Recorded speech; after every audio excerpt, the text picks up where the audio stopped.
Shalom, Michael. Shabbat Shalom, Curtis. Did you have a restful Shabbat? Oh, I did. It was great. Nice. I could have my lunch while listening to the teaching and not have to, quickly scram something during the Q&A break to tide me over. Oh, fantastic. Well, we start our journey in birth pains. And we finish our journey in birth pains Here we go. Here we go. Anyway, it's an interesting thing when we look at the way the state of the world is right now. We think, okay, how are we to view this in a perspective that perhaps he wanted us to, not just from a biblical hermeneutics perspective, because everybody has, certain views or different views in various fronts, with all the stuff that's been sort of put out there, especially in the last 100 years. But more from the point of, do we actually see this from a position of love and hope and, that he's actually got it, which is more important than even sometimes how we understand even some of the more technical aspects. Do we actually see it that way, Michael? And is it possible it could actually give us shalom at this time on earth,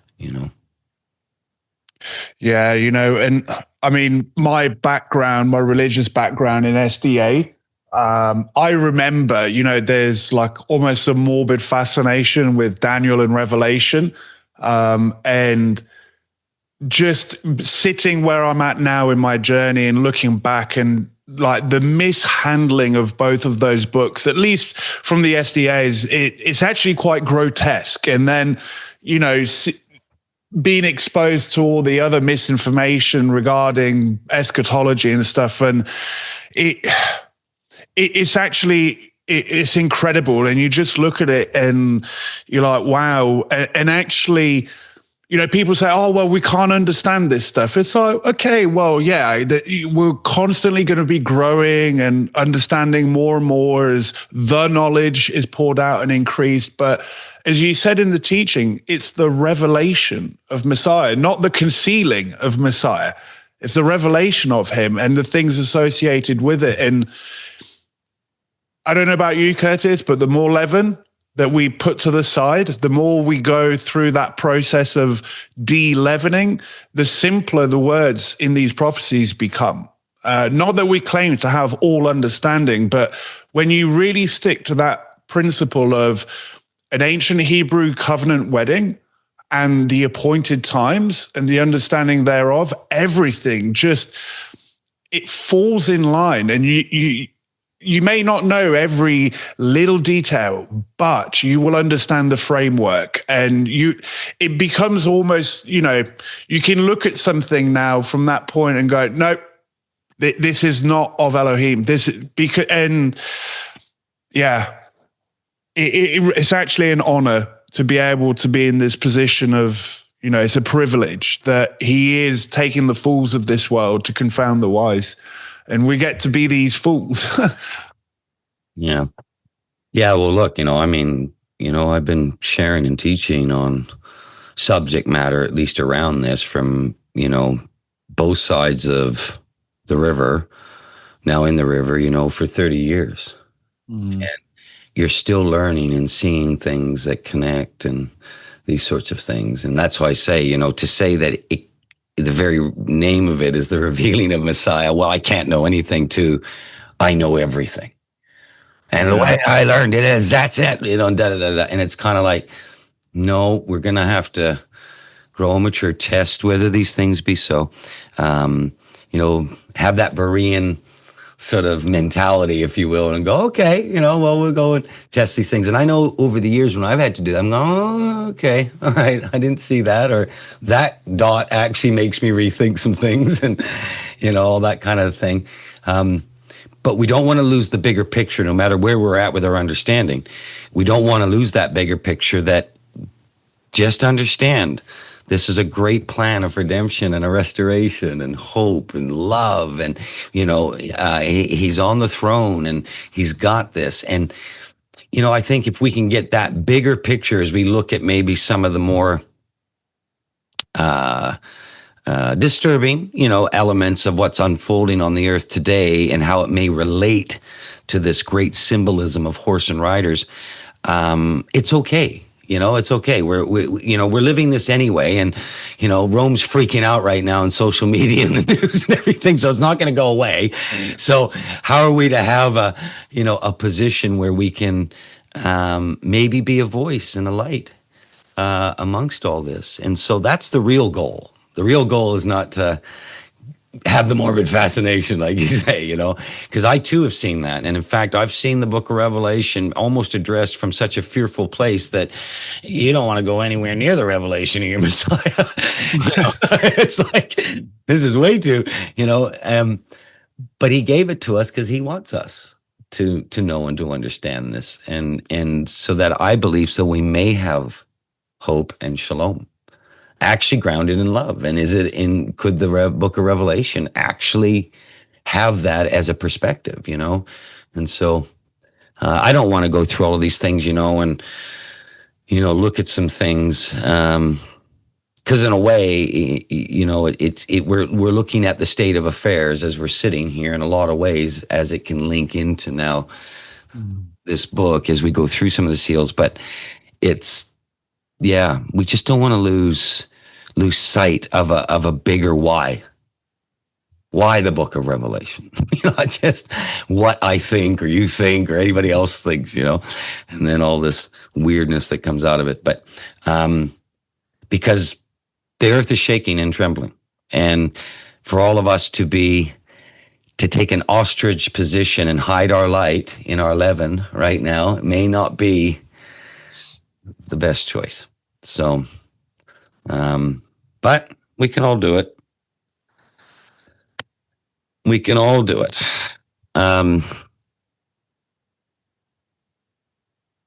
We can all do it. And he'll correct us in whatever we missed or didn't miss.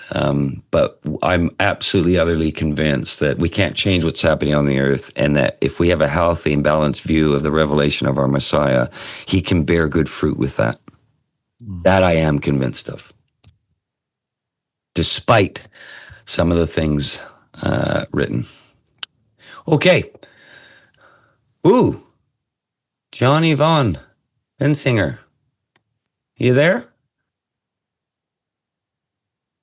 Yes, sir. Hey, I just got very disappointing, both Michael and I. We were so looking forward to meeting you in person, sir. And we completely understand. They really were as well. Yeah, look. So you're yes, I'm sorry. You're only seeing me. Ivana's sitting right over here. There she goes. Ivana, hello. I have a first foot around my neck named Abby. Shabbat shalom. Shabbat shalom to both of you. Anyway, we got the news. We completely understand. You've got to deal with your situation that you got to deal with. We would have done everything we could to accommodate, but in the end, I remember Zach was saying, they're not sure and whatnot, and we were just sort of hoping, well, okay, it'd be great to meet you both. Right. By the way, you've done a fine job raising your son, just so you know. Well, congratulations. I think our father's done a good job in raising him. I don't want to take a lot of credit for that. Oh, I don't know. He entrusted you to taking care of what was precious to him, and so I can see the fruit of a journey, and I know your journey's not been easy, as it hasn't been for any of us, right? And you have your version of it all through in the time domain. Sure.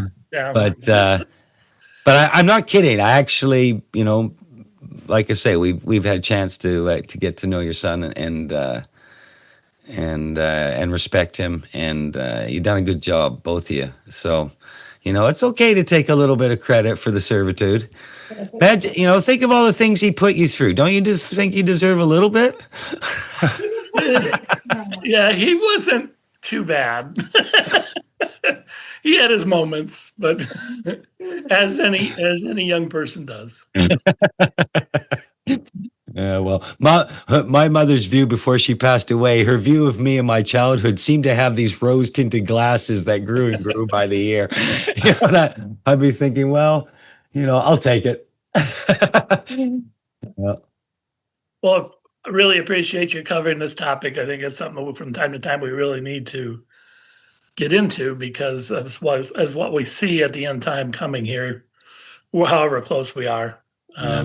Certainly, even in Daniel, it says, that things would be closed up. He wouldn't understand until the time of the end. So for us to think we've got it all down, that can't be true, because he's going to be revealing stuff to us as we get closer to the end. So. By nature of its very, especially Hebraic thought, right? It's, Sure. In the Greek, it's telos, but it's, building upon itself. And so, hey, 25 years ago, I thought I was an expert. But I've become very dumb since then. So, keep learning what I don't know. Yes. It really is one of those things. But I think there's a weightier view. And even though we may look at things today, and I've got the analogy of where we're at in the last days race component of it, regardless of what we think, there's a weightier matter in how to view it all, if that makes sense. And we don't want to lose sight of that as we go through it. But at the same time, we are to be watchmen on the wall. We are not to be caught out like a thief, and, a third of scripture that was given to us outside the time domain is prophetic. And so Michael and I don't avoid this, but we, our focus isn't just this, Sure. And it's not just that, it's to try to, to go through it. And so we won't steer away from looking at these things as a wider community. But we certainly don't want to turn Messiah into some horror movie, and then that's what we focus on. And that's, and that's all it becomes. And so I think true reverence in Elohim is not just because we're getting scared to death. I think true reverence of Elohim is what Michael and I believe, and I won't speak for you, Michael, completely on this, but we do believe that true reverence is born in love. It produces love. Yeah. And so that's why we're seeing this language used for the prophet Daniel, greatly beloved, there's a point as to, I think, what's being made there. And we can miss it sometimes in scripture as we look for the morbid fascination, right? It's like, let's not forget, this bigger picture going on. Well, I think even in Revelation 1:1, where he says that he's come to give this to his servants for them to know. And Amen. I'm sure you know this, that the phraseology there, the wording, if you look into it, is it's his bondservants, right? So it's not for everybody to know. This is really written specifically to his servants, his bondservants. So, all right. So I'll get to my question. Kind of a two-part, but they kind of go together. So in my years of studying Revelation and Daniel, first time I ever heard that in Daniel 10, that's the Messiah coming to him.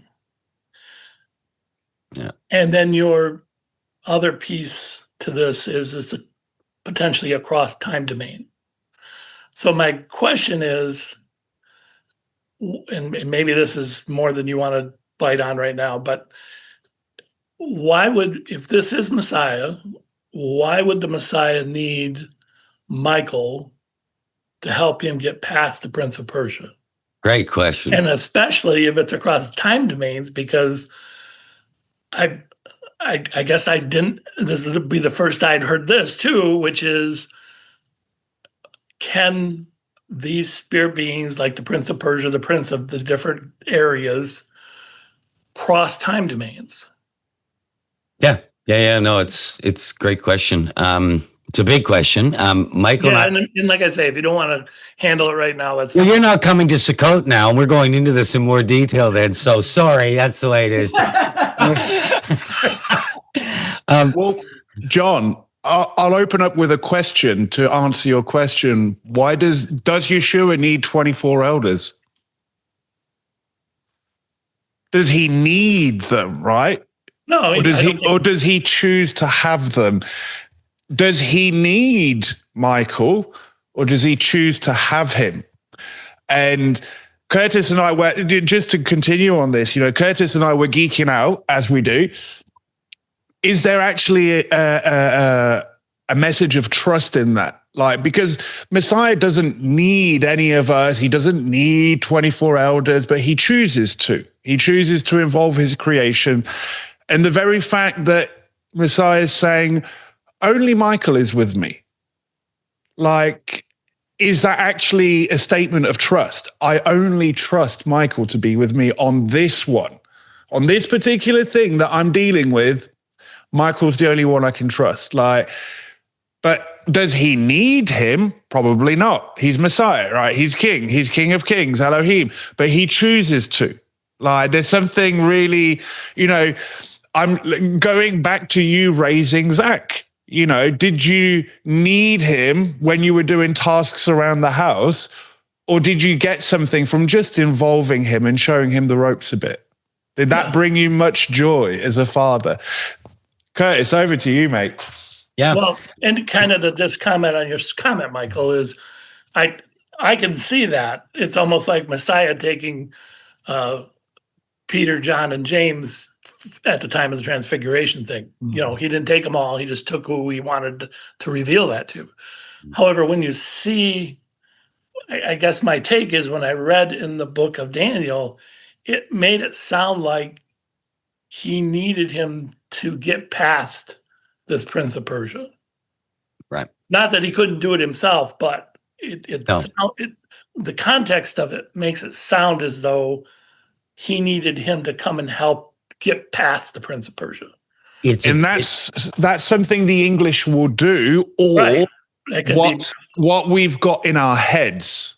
Because both, yeah. It generally is both. Yeah. And so if you combine the two, we're going to insert, he needs help. But if you look at the statement, it just is. Like the statement of, back in the garden, the woman you gave me, she gave me of the fruit and made me eat. Well, we read that as Adam fobbing off responsibility. But you can easily read that, if you put all the leaven aside, as it just is. The woman you gave me, fact. She gave me of the fruit and I ate, fact. Like, it can be a very neutral term, actually, if you strip away the noise in our head. Is this what, I would argue, is this what we're seeing with those statements? Okay. And the Talmud that comes with it. It's a very great question. And even, we didn't have time because we're setting the scene of something. And again, like I say, Michael and I will go into a little bit more detail as it relates to reverence, the fear of Elohim, which we'll be doing at Sukkot. But one of the things we forget, and if you actually get into the Hebrew, it's almost like the chief, and he makes the point, the one who is trustworthy in this matter, because it's involving you'll see in Revelation, it's Michael stands up to deal, there's a war in the heavens, and Michael is dealing with things. Right. He was summoned to something, an event. It didn't say that meant he wasn't present himself, Yeshua. And so what you're seeing is an interesting thing.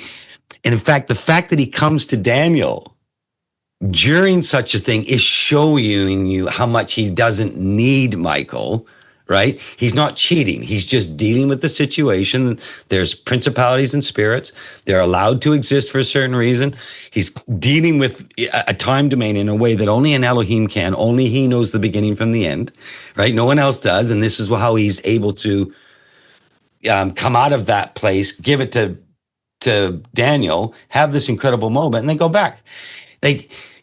Michael doesn't get that luxury, even though he's the one who replaced Hasatan, and he's in this great place of trust and is going to be included in it, and we see it recorded in Revelation. But he's demonstrating Elohimness. if you just captured it quickly, and I remember when you see it, you're just like, my goodness, he's just coming in and out of this at will. This is something that no one else can do.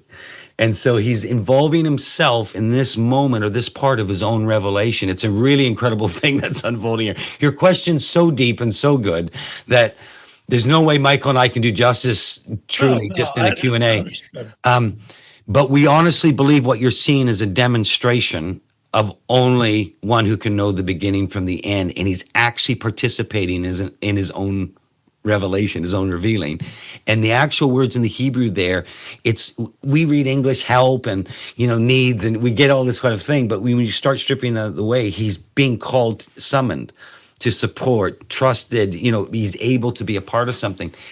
And I think it's a real honor upon Michael at this point, because we're going to see some, interesting things. And Jude actually alludes to just the reverence that this chief czar, this chief captain has in reverence for his Messiah, just even how they're dealing with the dispute over the body of Moshe. Like he's like literally going, Yah rebuke you. This is the most powerful servant being in the heavenly realm. Right? And I think it's partly demonstrating that with potentially one of the most powerful human fallen prophets that has ever been.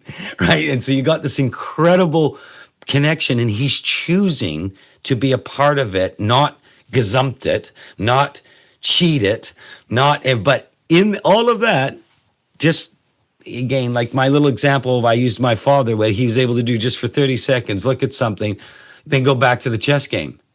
And I literally was witnessing this, what I thought was cool as a child, I'm now in awe of as an adult. It's like, you can just come in and out of this like that. It's like, you're an incredible father, right? Like I look at it now and I'm stunned with that memory. At the time, I just thought it was cool, right? The capacity to do something, So it's a great question. And what it does is it triggers us to then think about these things, which obviously you're doing, right? Like you're doing that and you're going, well, does he need them? And if so, why, and all that kind of thing. And why would he make this point? And why is greatly beloved? And why is Michael included? And what's going on here? And why does Daniel have to be connected to the revelation of Messiah at all? And I think you're capturing the moment as to why it is. If you see what I'm saying. In Daniel, in Revelation, you can see it's almost like Michael's tasked with taking care of Satan. Summoned to do it. Yeah. It's like, I can trust you, Michael. The Messiah couldn't do it, but he doesn't need to expend him. Yep. He can send him. It's like he's in that office, take care of this, Well, it goes on for us to see, in confirmation of the scripture, Michael and his angels fought against the dragon, right? So they're really having to deal with the order of casting down. It's possible you're seeing the order being given. See, we can conjecture this, but what we're seeing is he's participating in this moment. What I'm saying is that he didn't make himself absent. And this is what's so cool about it. Not to Daniel and not to Michael, right? So you got a messenger, a servant in the servant heavenly realm that's greatly loved and trusted, and a messenger in the prophet in the physical realm who's greatly loved. And he's actually not deserting either one of them. In other words, not, I'm out of here. I know it's a revelation to me, but I can't be bothered. This is all irritation. Like what we're seeing is something incredible in our opinion. Yeah. That's all, and from what we can see. And there was once a time I never saw this, John. I didn't. The leaven, the noise, the English, everything, just like, oh yeah, that, and then, you just don't even think about it. And then suddenly your eyes are being, has that ever happened to you? You thought you've read something 1,000 times and you read it and you're going. Happens all the time. I promise you, I had a conversation with Michael. I literally said to him, I can't believe after all these years, I didn't see it. Yeah. I was actually like going, I must be an idiot, And so I was geeking out. So I wanted to, include Michael and tell him how stupid I was. And then we were talking about it, and all this kind of a thing, as we go through, and even things like today, there's things that go on underneath, and accountability between us and with others, sure. Our discipleship and things regarding, things that are shared on a Shabbat. We take these matters seriously as best that we can. I just don't want to be so bold as to say we can't understand the revelation of Messiah. I don't want to be so arrogant as to say that we got it all. Do you see what I mean? Like, I think either extreme is not healthy when we look at this. Absolutely. Yeah. All right. I will let you go. Thank you so much. Good to talk with both of you. And, Likewise. Thanks for coming on, actually. It was so nice to see you both. all right. Take care. Okay. Shalom.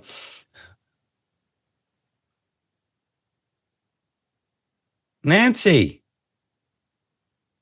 can you hear us? Hi. Shabbat shalom. Oh, there we go. Art's behind you. Hey, Art. Hey. Nice to see you both. Okay, I'm trying to think of how I wanted to word this question, and my husband just pointed out to me, ironically enough, 18 years ago, I was going through birth pains with my youngest child. So she's turned 18 today. Speaking of birth. Oh, wow. Okay. So you're right on the memory of it. Yeah. It actually, the anniversary of your birth pains. Yes. Where was Art during all this? He was right there. We had her at home. So, midwife and all, it was great. So you mean to tell me your bridegroom didn't desert you during the birth pains? Not at all, actually. Isn't that an interesting shadow picture? And I had to help, which was pretty cool. The midwife was right there, and the Ruach's there too. Okay, so we got the bridegroom, the Ruach, and the bride. That's interesting. I got to the hospital system with my last two but that's a whole other story. Right. But, that reminds me of the Exodus, the midwives and stuff.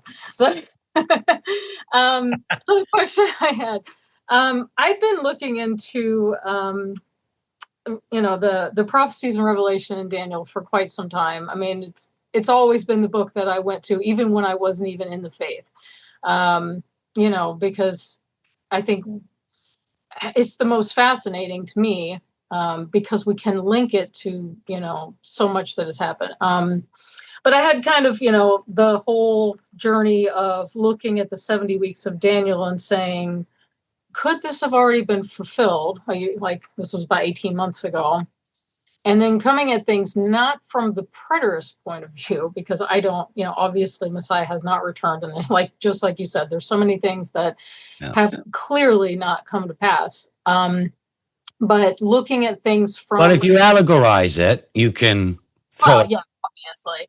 Yeah. But not from the allegorical standpoint, but looking at things from a combination of a future and historical perspective. Because with all things, I always think, whenever I see two options, I'm like, well, maybe it's both, So my question is, and it was fascinating too that you linked when you were talking about Daniel and you were talking about the Parthian Empire and how they knew Messiah was coming, and that his birth had happened, and they were using the stars. One of the things that, and they were using the title king. Yeah, exactly. The prophecy of Shiloh. Yeah. So when I look at Revelation, I see a whole lot of Mazzaroth in the whole book. Especially, we just saw what everyone seems to think was the Revelation 12 sign back in 2017. So I'm still trying to figure out, okay, how do I put this on a chiastic structure wise? I think that part's fascinating as well. But are these events, are some of them in the seals especially? Because when we think of seals and we think of the document as being like a ketubah, how can you open just a few seals without opening the whole thing? Couldn't agree more. We have the book of truth, and if it's the revelation of Messiah, how does it not include all matters? Right. In other words, what we see as trumpets and bowls could not even occur unless these were broken. John was weeping. Yeah. And so what we try to do is I've seen this taught linearly. Okay, we have the seals and we have the trumpets and we have the bowls, you know what I mean? And then there's seven thunders in there. We don't have a clue what's going on there, and all this kind of stuff. And if you treat it in Western linear thought and not chiastic and not with a total of a time domain, past, present, future, Those Right. seals are first for a reason, because it's encompassing much bigger than just the trumpets or just the bowls of wrath. You see what I mean? And so if these don't get open, the rest don't happen. Well, part of the rest happening actually involves the fulfillment of Yom Kippur. Right. You see what I mean? You could see how John's interpretation may be vastly different than our modern Western Christian hermeneutics, dispensational, preterist, whatever. You see what I mean? We're not seeing it from John's perspective. And so you're so right in this. I'll let Michael contribute to this, but see, what's happening to you has happened to us, and it's the same thing. You're going, no, this is bigger. He says, I alone know the beginning from the end. So we either believe that or we don't. And then you think, well, how? And how is John looking at a heavenly tabernacle situation, right? Like in all these sorts of things. And why is Messiah, why are they going and asking him how to pray, which is you don't ask a non-high priest this. Do you see what I mean? Like, this is what you get from the priesthood. And we miss this. We just, the Lord's Prayer, right? I was like, no. And what does he say? Thy kingdom come, right? And he's ending with, on heaven as it is, right? In heaven, as it is on earth. And so what it's literally doing is we're seeing something from outside the time domain. We're so trapped in our fallen state in the test, we're not understanding an Elohim's perspective, capacity. We get so caught up in the shadow pictures, we think that's all it is the shadow pictures, that there's not a heavenly, greater, weightier matter of this. What is the menorah? If you ask Michael what the menorah is and me, we'll give you the exact same answer. And it's not a candlestick with some gold wrapped around it. That's a shadow picture pointing to something.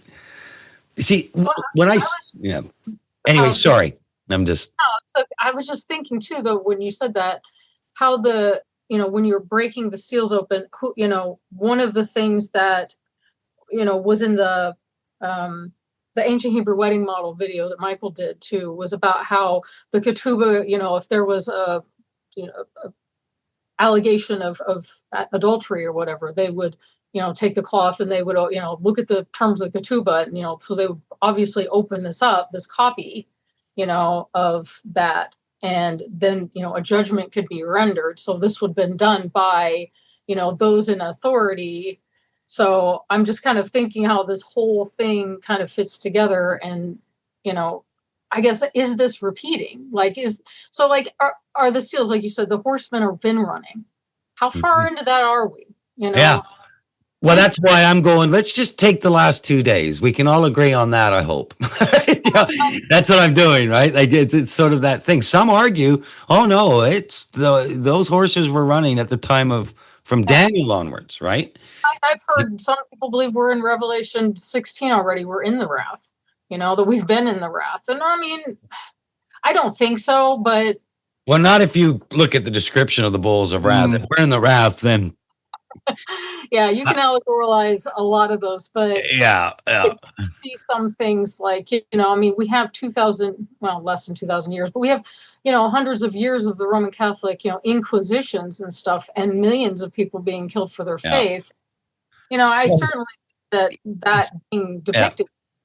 Exactly. You're looking at something and going, okay, well, they either were taught they're in the wrath or they knew they weren't. There's a remnant that understood how this works. And Peter's even saying to almost, like 2,000 years ago, he's going, just remember, a day is of 1,000. He's trying to point, don't think this is about your personal persecution, right? And all this sort of thing. And so we'll talk more about this as we go. But, it doesn't matter for you because you should have been raptured in 2017, as per the Maseroth. So the Maseroth clearly, and see, this I would have been left behind back then. So. Hey, by the way, I got cross-corded publicly and whatnot because I literally came out and said, I'm sorry. If you think the rapture is happening on September 17th and whatnot, I think you're mishandling the Maseroth. I'm telling you, I had people write me and go, you're going to be held accountable by God. The rapture's happening. You're not being watched. And I got shot. And I'm going, whoa, I'm sorry. I'm taking everything here into account. And I very much respect the Hebrew Maseroth. the gospel in the heavens. In fact, Michael and I will reference it and all that kind of thing. So, but somebody gets so upset with that leaven screaming in their head that they think only way they've learned it or viewed it or taught it to date is the only way it can possibly be understood. And if we get in that place, our eyes and ears are shut, right? At the same time, we don't want to throw out truth and just allegorize it all, right? So where are we supposed to be in this, right? And do it. And then that's where it comes in the chiastic structures, an Elohim that can come in and out of the time domain as he wills, how he's able to do things. And so it starts to open up all these other things. Michael, what do you got to say about any of this? Yeah, one of the things that has predominantly come from Western prophecy teaching is this linear mindset that, first everything has to go in order. And what I have found is that things will overlap. And you can actually see this with the interplay between the seals and the trumpets, because here's something that as I was studying, I realized they all finish at the same place. And that's the fulfillment of the 4 appointed times. That's like, boom, all the seals, all the trumpets, all the bowls. So we know that's their finishing point. But then when you start working backwards, you realize that they each, like the bowls, the trumpets, and the seals, cover different time spans. And I mean, I started to realize the bowls of wrath. Well, that's the wrath of Elohim. You can pinpoint this to literally the last 10 days, at most 10 days. The trumpets, to me, are very clearly speaking of the Great Tribulation, the 3.5 years. But here's what's really interesting about the seals. We can make the point the first 4 could have been opened. How long have they been opened? But when you start looking at the further seals, the 5th seal, you can argue where that happens. Personally, I believe it's the start of the tribulation. But then you look at the 6th seal, it's very clear that hasn't occurred, because the 6th seal starts talking wrath of Elohim, 4 appointed times. And so, this is why, again, it goes back to what Curtis says ad nauseum: understand the appointed times. Just understand that framework. We've been given in Revelation a point to anchor everything off, and that's the 4 appointed times. And what Western thought is trying to do is find a starting point and look forward. I actually believe Revelation, you're better off finding the finishing point and working backwards. And then you'll actually start to see, and yes, you got to understand the Great Tribulation. There's a lot there, but when you actually zoom out, it's actually quite simple. You've got the bowls of wrath. You've got the 7 trumpets. You've got the seals, hang on, let me see. Boom, boom, boom. And they kind of all overlay each other, but it's where they start. And even then, there's still some details I would like to know. But I have the framework, and I can be comfortable in that. And there's a reason why it's not Daniel was given the 7 shofars, right? Or the 7 boys. Like the seals have to be broken, right? In order for any of this to occur. So once we get that, right, then we're not trying to do this linear thing that Michael was talking about. And in fact, it just leads us we've got people, you've heard the 4 horses of the apocalypse. Let's just look at that statement that's come out of most of Christianity. Well, it's horse and rider, so you're missing half the picture right there with a color. So you're missing 2/3 of the picture. You're only stating 1/3. So it's a misrepresenting statement. And then you got to go, so the horses were only there for the apocalypse. Is that what the word's actually saying? Right? And it's like, now, are they present for the Great Tribulation? Most certainly. In fact, we're going to go through the series. I don't think you can have a tribulation without them. But what I'm saying is that statement only puts you in future tense and only includes 1/3 of the symbolism. Right there, you're in trouble. Just in that little statement. And so when we pull back and we look at it the way he asked us to, and and not deviate. And this is why Michael and I say, you know, if somebody is trying to teach Bible prophecy through any other lens than his appointed times and his great plan, run. We were told how to look at this in the Torah. We were instructed to live the shadow picture, that it would get it through our thick heads so that we would recognize his first coming and that we'd be ready for his second coming. You see what I mean? We didn't do it his way. What we did was we entertained a lot of fanciful stuff. In the last 100 years, it's mind-boggling. You know, right now, like I just tried to use that little example of Satan's little season doctrine that's going around. I can't, and it comes across Michael and I's desk, and we're just like, throw your word out. Just allegorize the lot. If you even wish to entertain this in any sense, it's a demonic doctrine, and it's going to lead you to think that the false Messiah is Messiah if you believe this. Much like Daniel 9, right? Yeah. Nancy, you were mentioning this. People want to, because you mentioned Daniel's 70th week, and I think this is where people get caught up. They think in extremes. It's either all past or it's all future. And actually, he is the one who is, who was, and is to be, like past, present, future. And one of the things I had to learn is to not be afraid to put certain things in the past. And I also had to not be afraid to go, some things are ongoing. And I had to not be afraid that some things are still yet to occur. When I stopped making it about me and what I thought and just allowed it to speak, you know, so Curtis and I are unified, at least on Daniel's 70th week, been and gone. Mm-hmm. You know, there's nothing wrong with, but does that now make us preterists? Absolutely not. And so some things have been like, again, the plan of redemption is not all future and it's not all past. It's spanning 7,000 years, at least within time. And then who knows after that, right? Like it spans the whole thing. So yeah, anyway. and a trick to all of this, Nancy, we'll finish up here, but it's helped me over the years. Whenever you see a doctrine that's demonic, it will always attack Messiah or his blood. Right? Yeah. Like it directly. You saw what happened with Daniel 9 interpretations. It made Messiah anti-Messiah. He's trying to usurp. He's trying to attack. But it's the same way with Satan's little season doctrine that's going around. He's wanting you accept me as Messiah. Do you see what I mean? Like, and so because the only thing left now for people entertaining this doctrine, they have to throw their word away. And by the way, whoever comes in to save this situation now must be Messiah. Because if this be true, that reign's already happened. Do you see what I mean? And so he's inserting himself. I want you to accept me instead of the real Messiah. And so you can spot this by who it's going after. And so you look at the doctrine, you go, wait a minute. And that's why the warning I gave. If you actually want to entertain this and believe this, you're about to accept anti-Messiah. Exactly what Yeshua warned about. Oh, you won't accept me, but you'll accept someone. And he's literally warning. And so it's all of these doctrines. They're demonic. They're there to deceive. And they'll always attack.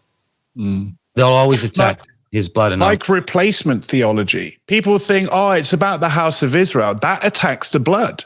Because by whose blood are we brought into the house? By whose blood are we grafted into that? By his blood.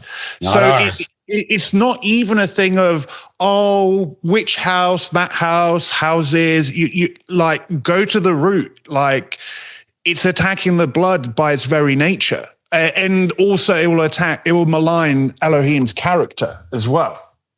Right. Yeah, I just use that because I know it's going around and it's almost something that's like, oh my goodness, you got to be kidding me. You know, so I'm just giving a snippet. If you really want to tear this thing apart, oh my goodness. Like, you know, I'm just giving some key things using the prophet Isaiah to make a point, you know, a little bit of John and Zechariah, but it's like, I'm sorry, you know, like you got a problem with Isaiah and if you're going to allegorize this, you better throw out the book. So you comfortable throwing out Isaiah? Okay, go ahead. Well, you're going to have to throw out the book of Revelation too. Okay, throw that out. Throw away the revelation of your Messiah. Do you see, are we comfortable doing this for the sake of our battleground of our minds and leaven and indoctrination and all this? Or can we just step back and go, you know what? this thing's literal. It's from outside the time domain. It's in good hands. And we can actually understand it in context. What's that context? The appointed times. What's this symbolism? Well, if it's not pointing to the appointed times, your context of understanding the symbolism is out of whack. And these, so there's certain principles that we can bring in. I hate to use the word hermeneutical principles because it's been so abused that I'm just like, I don't even want to use the word anymore. I know it sounds intelligent, but it's actually the opposite, to be honest. So anyway, I've always looked at it anyway, not just from the aspect, like you said, of, it will attack the blood, but that, it almost seems like a lot of modern eschatology is hiding the Antichrist, from us, and it's like we have this Roman beast system, but so many, Christian churches are caught up into it.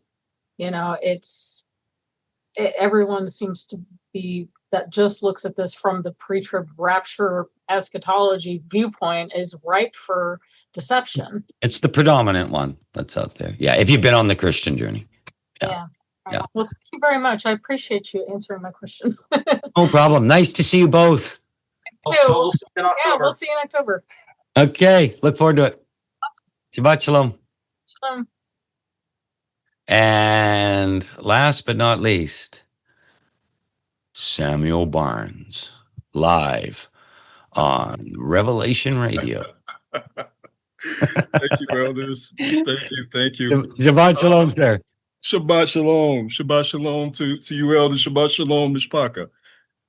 So Michael, are you meaning to tell me that the United States is in Israel and that Britain is in Judah, and that we didn't that the seven assemblies referred to in the book of Revelation is not actually, the Commonwealths of Great Britain? Is that what you're telling me? Oh, brother, do you have a way of making a point? You just did a 15 in about 20 seconds. So, you're far more gifted at this than Michael and I. Yeah. No, by no means. I cannot accept that. You elders, Gamaliel had this idea of 4 phases or 4 types of students. And I have to say, it's been a pleasure being able to fellowship with you elders each Shabbat, because I can clearly see that you are fish in the Sea of Galilee. You've clearly crossed over the Jordan into the Sea of Galilee with your understanding, and I thank you for sharing that. Appreciate that, brother. Thank you. I'm going to cheat a little bit, and let me just say this, Elder Curtis, you're not short-stopping in the brains department. You're blessed to be as humble as you are, but you're selling yourself short. You should see that compared to my father. I saw that shadow picture, and it blows me away to this day. Yes, indeed. So I'm gonna cheat a little bit, because you stirred my spirit to a great degree, and it has spawned several questions that are in some ways related or connected. So first, I'm going to give you the questions that I have for you, Elder Curtis, and then I have a question for Elder Michael based on a conversation or something that he shared earlier with the first question that came out. Right. So for you, Elder Curtis, when we talk about misunderstanding the book of Revelation and the things therein, I recall, I believe it's in 2 Timothy, where Paul is talking to Timothy and admonishing some of the early assembly for going out there and preaching that the resurrection had already occurred. So it looks like that's a part of that. So my question is, how are we to properly understand in Scripture, and I'm just talking about what we call the canon. So we have 2 prophets that raised the dead. So we had it done by Elijah and we had it done by Elisha. Then with the coming of Messiah, we have it where he raised Lazarus from the dead. Now that's a type of resurrection, but more importantly, something that you touched on, which was the great resurrection of the dead that occurred with the raising of Yeshua HaMashiach. And my question is, was there some confusion that persists to this day with respect to the resurrection that occurred at those earlier times with this idea, and I guess it's preterism to a certain degree, if I understand it properly, that all these things have transpired already, and now we're just dealing with the aftermath, and we're already in, Sheol or hell, and, everything is a foregone conclusion. So that's the first question for you. Got it. The second question for you, Elder Curtis. Oh, there's another one for me. Yes, this is the second. I told you I was cheating a little bit. So,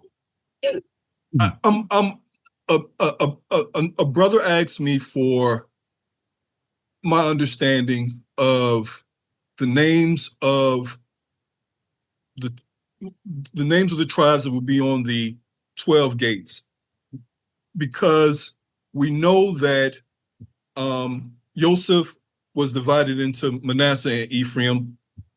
And, we see in scripture where it looks like Dan fell off the map when they were displaced, and, they stole a Levite to make them their priest, and they looked like they went to worship other Elohim. And I may be mistaken about that, and you can correct me if I'm wrong. But from what I'm hearing from you, and I'm not asking you to give anything away, but it looks like if with proper submission and with the revelation of the Ruach, you can actually see what's transpiring in Revelation in everything that is in the prophets. And if you're properly understanding the prophets, then you can line those things up. So is it actually possible to know which of the 12 tribes' names are going to be shown on the gate? And of the 24 elders, are those elders, some of the prophets? Do they include the sent ones? Or is that, a separate piece? And that's all for you, Elder Curtis. For you, Elder Mike. For you, Elder Mike. You better give him a good one, Samuel. You just gave me 2 doozers, so you don't get it. That's all. I got one for him. Elder Curtis. All right. So Elder Michael, you had mentioned what had happened in the Garden of Eden, where Adam, said, hey, this woman you gave me, Hava, gave me this fruit to eat, and that we may be misunderstanding that. But it seems to me that some of that misunderstanding may be rooted in something that again, Paul said when he talked about the role of women in the assembly. Because one of the things that he mentioned when he said that they should not have authority over a man is that the reason why they should not be teaching men or in the role of authority when it comes to an assembly is because it was through the woman that the fall came and that deception came. So how do we square that, what you said in terms of that we may be investing a little bit too much into what Adam was saying with respect to Hava and what Paul is saying in relation to women being able to hold positions of authority and teaching men in the assembly? I can answer your question easily by fobbing it off onto previous teachings that we've done. However, I'm going to need someone in the community that knows our back catalog quite well, because both Curtis and I have done teachings as to Paul's words regarding you're mentioning Timothy there, or Titus, but there's 2 things there. It's the design of men and women, one. The second thing is what went down in the garden. Both Curtis and I have covered what went down in the garden, or what we believe went down in the garden. But I'm going to need someone from the community to help me on which teachings that is, because our teachings start to blend into one. So if someone could post that in the comment. When Satan ruled the world, I know I touched on that in that. Yeah, I did a whole part on, it might have been with the Timothy series, actually, what went down in the garden, if I'm not I might be wrong, but... No, I think you did, actually. If some clever clogs in the community could actually put that in the chat, that would be smashing. in regards to Paul's words, Curtis's design of men and women teaching, because then when you link the two together, your question is answered. Yeah. So there's a lot to it. Like Yeah. you're been so good. And so for the sake of, I don't want to diminish the answer by wrapping it up in a nice little bow, which you can't. However, it's clear that you're a bit of a studier. So go study those teachings and you will get to the answer. Okay. Yeah. Thank you. I know I'm not allowed to touch on this, but I'll just leave you with this when you go on your journey, Samuel, with this as well. Teaching and authority are two different matters. Paul's addressing the authority and how it relates to a structure, because if we try to usurp the authority of Messiah, think of the greater picture, right? We're the bride. And why saying, you see, there's a picture here. So are we the bride that usurps in an authority sense the bridegroom? Do you see what's going on? Not that a woman doesn't teach or can't share or doesn't have the role. We've got something different here, and there's matters of authority. And if we disregard this, we can have a very unruly household. And he doesn't plan to run the next age in this way. So I just, in a sense, to sort of give you a sense when you go into these teachings, what Michael and I are always doing is we're seeing the weightiest matter it's all pointing to. And so Paul is too. And this is why Peter would say, look, he's a bit hard to get sometimes because he's got to, you see what I mean? Because Paul's, man, he's always speaking to this weightier matter. Peter's going, I know, I get it. He's off in the clouds again, but he's not really off in the clouds. He's actually pointing to a much greater picture of the Messiah and his bride. And so there is matters of authority. And if these things aren't, and so there's a shadow picture in the natural and in the fallen and everything else that protects us and does this. But in no means, in any means, does it anywhere say, nor the Apostle Paul anywhere in Scripture, that the design somehow equals less than or not as important or not as valuable and all that. That's ridiculous. He does not look at gender as one greater than the other. There is no, something, the man or the woman are lesser. That is all garbage. And in fact, some of those doctrines have been used to oppress women and whatnot. What he is saying is there is an order and we're in a fallen state. And if we don't understand how this works, our houses could be a mess in the end. And then we could hurt the body and then we could hurt. And so this is what happens. And it's goes, men, you got a role to do. Women, you got a role to do in the shadow picture. You need to become a echad. And so this is why we teach the echad line of sight. But we can't do that and disregard the authority structure. And that's all Paul's saying. Don't disregard this, but you are to become one. So for instance, there's so many matters where I literally go, I need my wife's line of sight. She has a design and a line of sight I do not possess. So I need to be a echad so I can see better, if that makes sense. Yes. But if I'm thinking of her as the lesser vessel,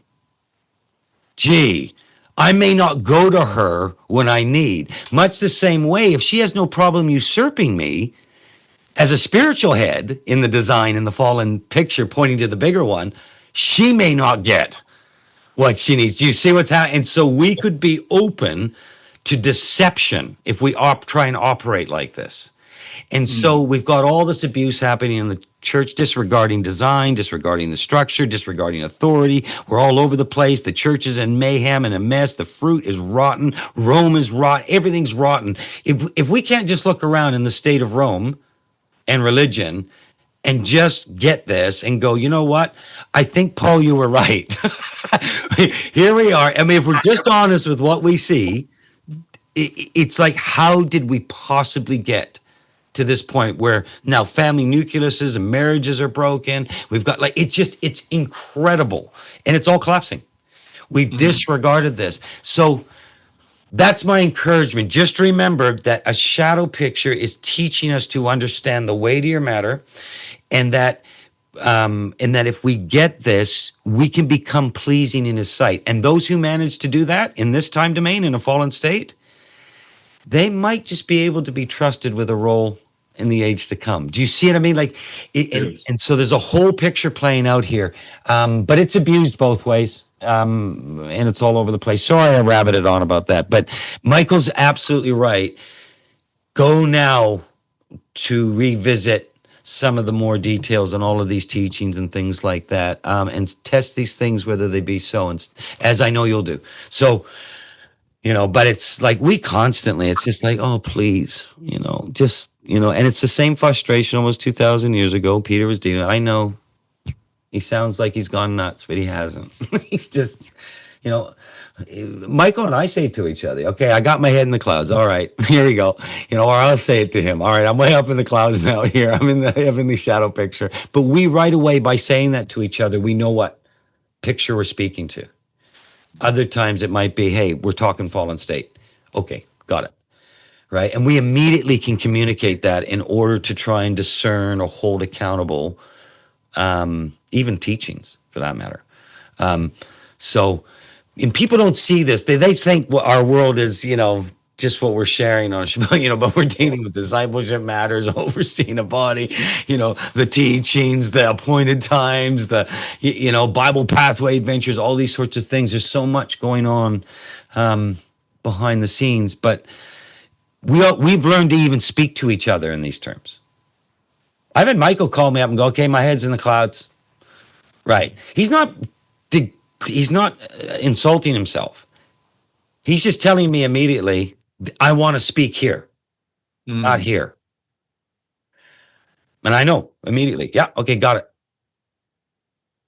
it. And so, yeah, if that makes sense. And others start to learn that too. We don't have to be all argumentative and divisive down here if you want to speak here. You see what I mean? So we save each other a lot of angst. As a result of that, or potentially misunderstanding one another. Yeah. Oh, sorry. Quickly, regarding the resurrections, remember those raising from the dead that you see? Yes, they were raisings of the dead to demonstrate the power of Elohim, but there's nowhere that they went on to eternal life. They died again. Lazarus died again. Right? There was a demonstration of something going on at the time, but Lazarus would face death. He wasn't immortal when he was raised. There's nowhere it says that. So miracles are not the resurrections. And so when we're seeing the first fruits resurrection is very much a high priest, part of the high Sabbath for us to understand in the spring Moedim. The first resurrection in relationship to Yom Teruah is a big deal. So think of it as, you got your first fruits resurrection for us to record it. It makes Daniel's presence possible, at least. And so that's why when John's seeing the 24 elders around the throne, Michael and I will go, we know at least 24 elders were resurrected during the first fruits. You see what I mean? At least. We don't know of any evidence beyond that, but we can categorically state the high priest waved his first fruits. Now, would his first fruits be his eternal counsel? I would think so. That's a pretty special thing, right? And so, but it makes it possible now that Daniel is glorified. So even though everybody else is in Sheol, they've actually experienced true resurrection to eternal life. The rest of us get Yom Teruah, and that resurrection, right? And then at the very end of the final age of the 1,000-year reign of Messiah, and then when Satan's little season actually does happen for the final test, it has a purpose and it's allowed for a reason. There isn't actually a great judgment resurrection. And I'm not sure, have you ever seen the Great Judgment series that Michael and I did? You might find that interesting in relationship to all that. So that's one thing. And just to finish up with the 12 gates, I personally believe that you're seeing a description of the New Jerusalem and the allotments and the land allotments and things which are revealed to the prophet Ezekiel. And what you're seeing in that instance is an incredible picture. And I can't even remember the teachings. The bad thing for Michael and I is we can't stand listening to our own voices. So we're always like, what teaching did I do that in? Because it's torture. If I make Michael listen to his own teachers, it's torture for him, and vice versa, right? Like, because you're listening to yourself, it drives you nuts. So we're trying to link this. But what I will say is that the answer to your question and I have mentioned this, I just can't remember the series. In Ezekiel is revealed in relationship to your questions and possibly what we're actually seeing on the 12 gates. Because it's possible the bride has a different status in this. It's certainly possible the priesthood has a different status in this. Well, then it leaves 12 others. So we've actually got 14 components that are in this, but 12 gates. And you asked a very good question. And I would encourage you, go to Ezekiel, who's been given this vision. And again, Yeshua appears to be overlooking it. You know, he seems to be a king that's got his finger on the pulse, I can tell you. He seems to show up everywhere using this Elohim ability to pop in and out of things. But he appears to be there in this instance as well. And of course, the revelation of Messiah, where it's spoken of, I'm not surprised. So you're seeing something that he did with Ezekiel that we're talking about what he did with Daniel. But Ezekiel seems to be included in a question that you asked, in my opinion. And so I encourage you, go and see it. It will help you see what those gates actually may be. You might be surprised you were on them. And so this sort of a thing. So it's kind of cool, you know, and all of it. And it's neat. So great questions. I don't know if any of that has helped you, but maybe reviewing some of the teachings and things like that, brother. But I tell you what, right on. You know, you're asking, you're looking, seek and you shall find, hunger and thirst. Chew the cud on these things, you know, test whether these things be so. This is what it's all about. And I'm going to quickly Curtis, you piggybacked mine, so I'm going to return the favor. Fine then.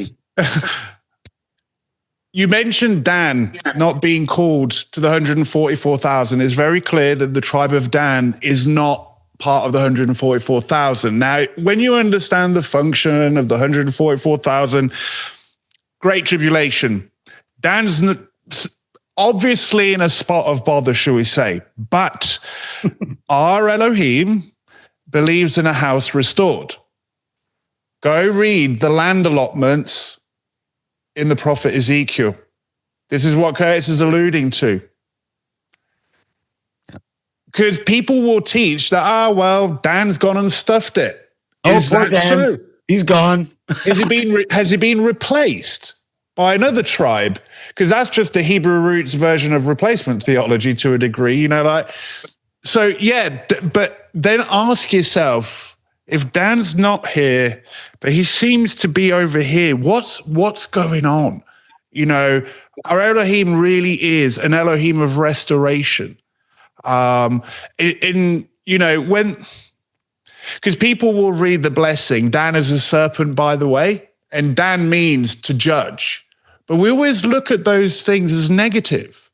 You know, to be judged is just that. That can be positive or negative. Serpents in ancient times were not seen as evil. We see them as evil. But back then, they were seen as symbols of wisdom.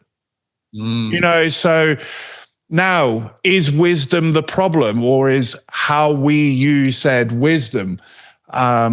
Anyway, I'm just going to say that our Elohim is into restoration, not replacing and not fracturing. He's not into division and replacement.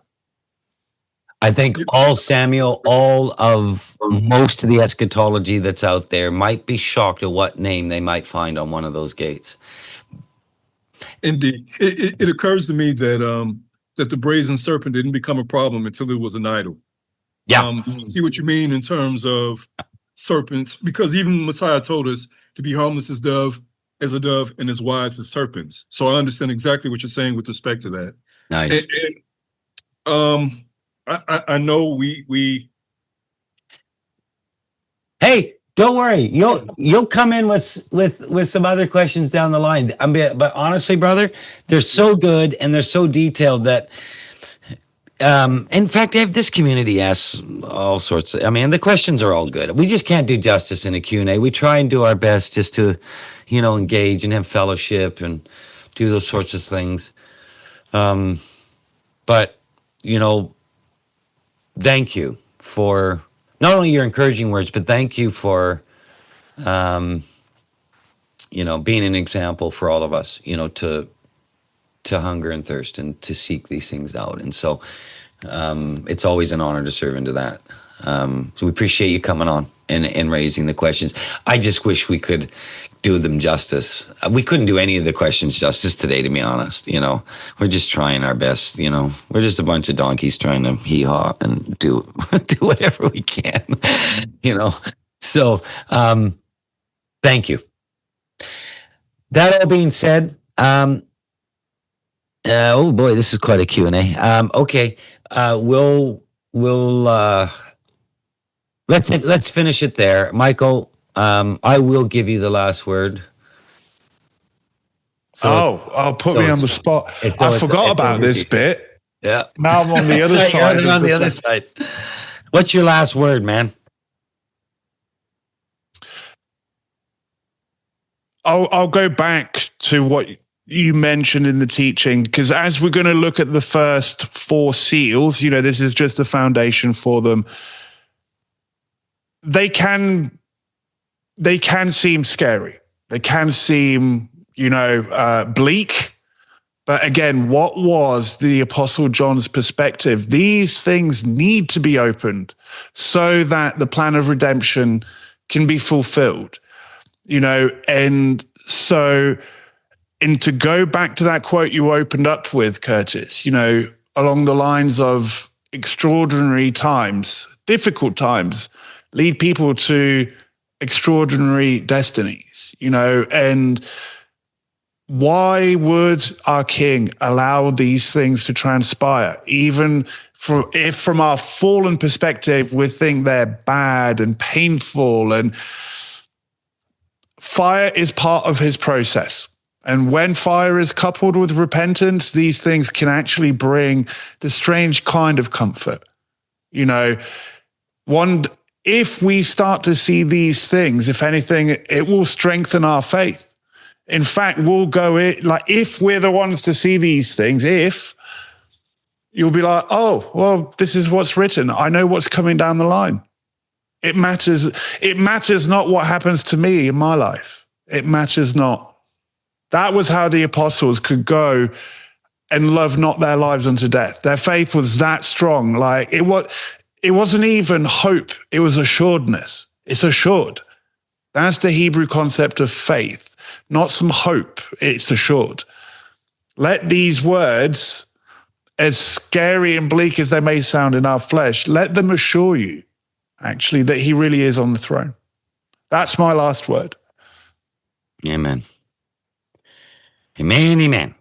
Okay, let's finish with the blessing. I hope you're blessed today, everyone. I know you kind of troopered through the foundation and all that kind of thing. So I'll be real quick next Shabbat. And then, yeah. Why do people laugh when I say that? That hardly seems fair. No, actually. Oh, it's fair. It's very fair. Well, I'm sorry, not sorry, as Michael would say.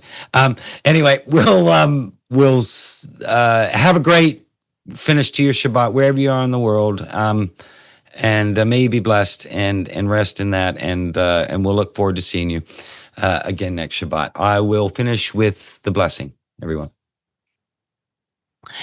Yah will bless you and guard you. Yah will shine his countenance upon you and be gracious to you. Yah will turn his countenance towards you and grant you shalom. Everybody, have a blessed week. Shabbat shalom.